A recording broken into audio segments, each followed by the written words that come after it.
Makasih Mbak Ilan. Memang membaiknya pertumbuhan ekonomi di suatu daerah memang bisa menjadi salah satu instrumen dalam penetapan UMP atau upah minimum provinsi 2022.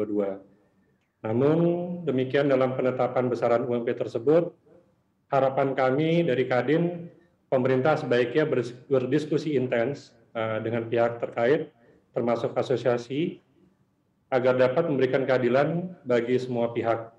Saya yakin ini menjadi suatu jalan keluar yang baik bagi kita semua, karena kita juga sadari semua sektor tanpa terkecuali kami di pertambangan masih dalam proses pemulihan pasca pandemi.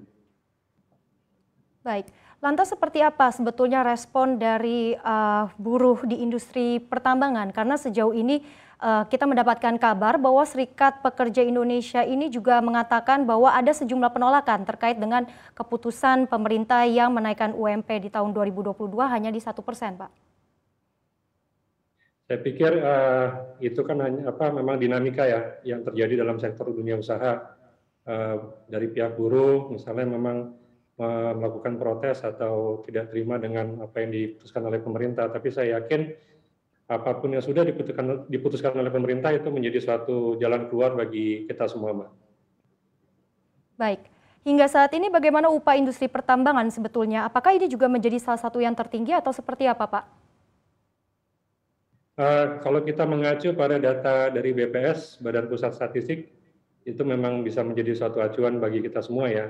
Hanya untuk menentukan UMP, kita juga harus punya pertimbangan dari semua hal, dari semua faktor, gitu. Karena tidak semua perusahaan itu mengalami pertumbuhan juga akibat dari pandemi COVID, gitu, tanpa terkecuali dari sektor kami di pertambangan. Saya pikir itu harus menjadi pertimbangan dari kita semua, Mbak Ellen. Baik, kalau melihat kondisi bagaimana pelaku usaha industri pertambangan ini juga menyikapi adanya ketentuan kenaikan upah minimum 2022. Apakah memang cukup ideal melihat dari pertumbuhan bisnis sejak tahun lalu yang terkena dampak pandemi? Kalau melihat dari ini, Mbak, kami dari sektor industri pertambangan tentunya mendukung apapun yang diputuskan oleh pemerintah, karena memang jelas Kadin Indonesia merupakan mitra pemerintah. Saya pikir kalau dalam industri pertambangan sih mudah-mudahan tidak ada gejolak ya Mbak, walaupun mungkin itu 1-2 hal lah nanti yang mungkin bisa kita bicarakan, diskusikan bersama. Baik, kalau dari perhitungan Anda seberapa besar memang rata-rata komponen upah karyawan terhadap perusahaan di pertambangan ini sejauh ini? Kalau dari kami melihat dari sektor pertambangan, sebenarnya komponen upah karyawan itu rata-rata sekitar 6-8% dari total biaya. Karena memang perlu kita pahami bersama, banyak juga pemegang IUP ini kan memberikan kontrak kepada jasa pertambangan untuk melakukan penambangan di lahan yang pemegang IUP. Jadi justru komponen dalam upah ini bagi kita dalam sektor pertambangan nggak terlalu besar, Mbak.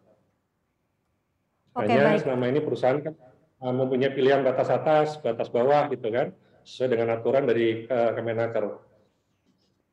Baik. Apakah nanti ke depannya juga akan ada peluang kenaikan upah di industri pertambangan? Karena kita tahu juga ini kan di tengah rally-nya harga komoditas global yang tentunya juga berpengaruh terhadap pendapatan perusahaan, Pak. Kalau misalnya untuk penyesuaian, saya pikir sih itu nanti semua tergantung pada kondisi dari keuangan perusahaan masing-masing ya Mbak. Tapi saya yakin kalaupun memang ini dalam industri pertambangan yang penting bagi kami adalah produktivitas karyawan. Selama memang mereka dari teman-teman rekan-rekan karyawan ini menginginkan dengan adanya kenaikan upah, kalau memang diiringi dengan peningkatan produktivitas, bagi kami di industri pertambangan sih nggak ada masalah, Mbak.